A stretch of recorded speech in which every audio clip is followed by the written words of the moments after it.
Assalamualaikum warahmatullahi wabarakatuh. Di sini kami akan mempresentasikan hasil tugas kami yang berjudul Munakahat atau pernikahan dalam Islam.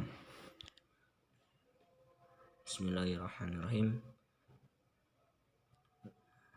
Yang pertama, latar belakang. Telah diketahui bahwa pernikahan adalah merupakan sunatullah, bahwa makhluk yang bernyawa itu diciptakan berpasang-pasangan, baik laki-laki maupun perempuan. Dalam Quran surat Zariyat ayat 49 yang artinya, dan segala sesuatu kami ciptakan berpasang-pasangan supaya kamu mengingat akan kebesaran Allah.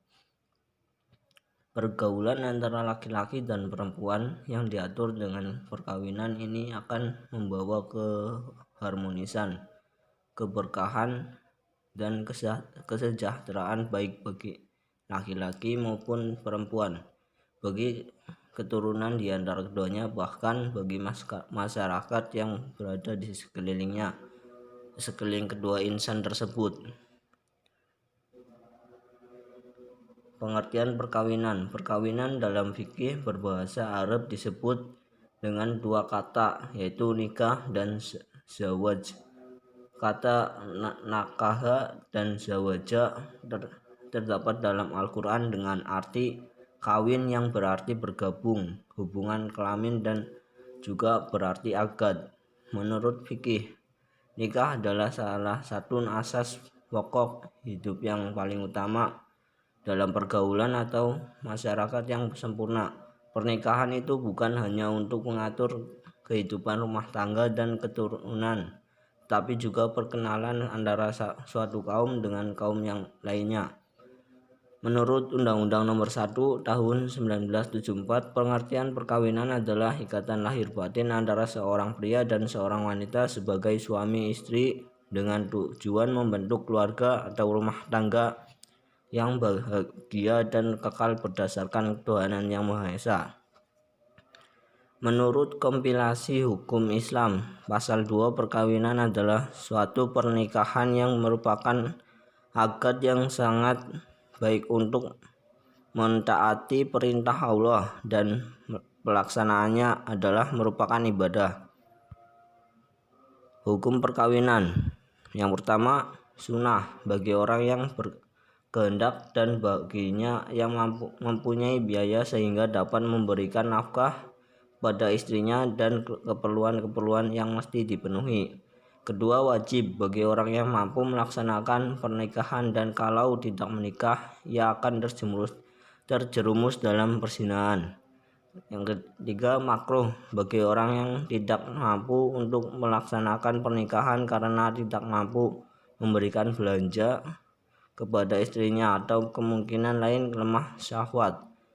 Yang empat, haram bagi orang yang ingin menikahi dengan niat untuk menyakiti istrinya atau menyia-nyiakannya. Hukum haram ini terkena bagi orang yang tidak mampu memberi belanja atau nafkah pada istrinya sedang nafsunya tidak mendesak.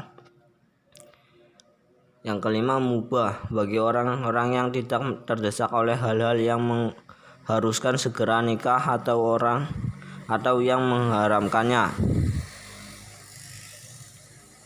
Rukun perkawinan dan syarat perkawinan. Yang pertama, calon suami. Yang kedua, calon istri. Ketiga, wali nikah dari mempelai perempuan. Keempat, saksi perkawinan. 5, ijab kabul. C. Dasar hukum perkawinan. Menurut fikih munakahat.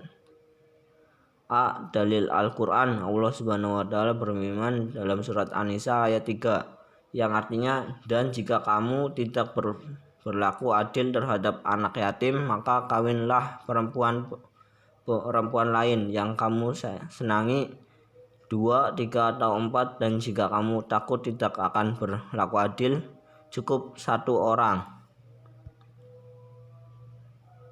B. Dalil as-sunnah. Diriwayatkan dari Abdullah bin Mas'ud radhiyallahu anhu dari Rasulullah yang bersabda, Wahai para pemuda, barang siapa di antara kalian memiliki kemampuan, maka nikahlah.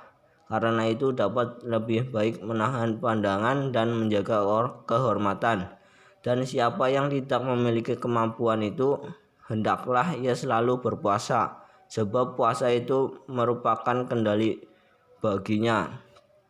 Menurut Undang-Undang Perkawinan tahun 1974, landasan hukum terdapat dalam pasal 2 ayat 1 dan pasal 2 ayat 2 Undang-Undang Perkawinan, yang rumusnya perkawinan adalah sah apabila dilakukan menurut hukum masing-masing agamanya dan kepercayaannya itu.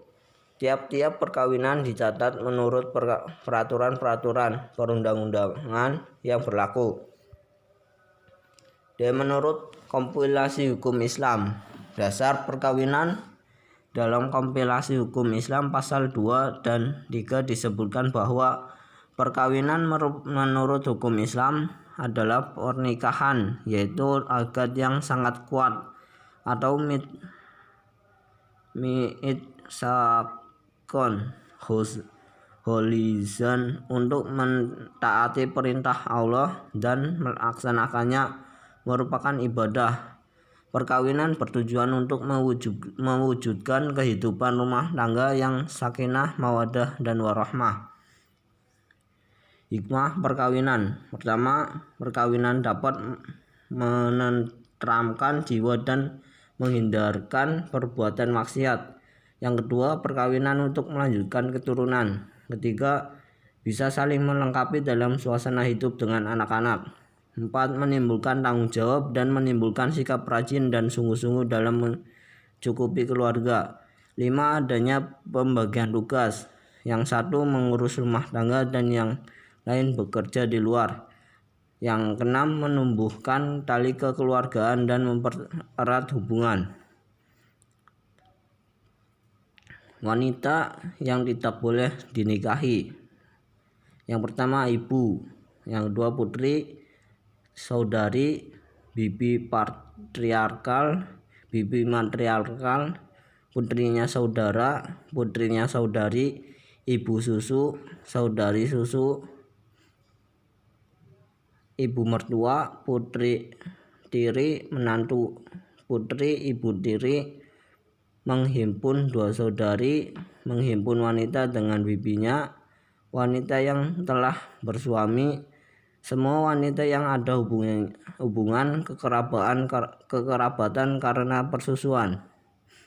Terima kasih, sekian dari kami, kurang lebihnya mohon maaf.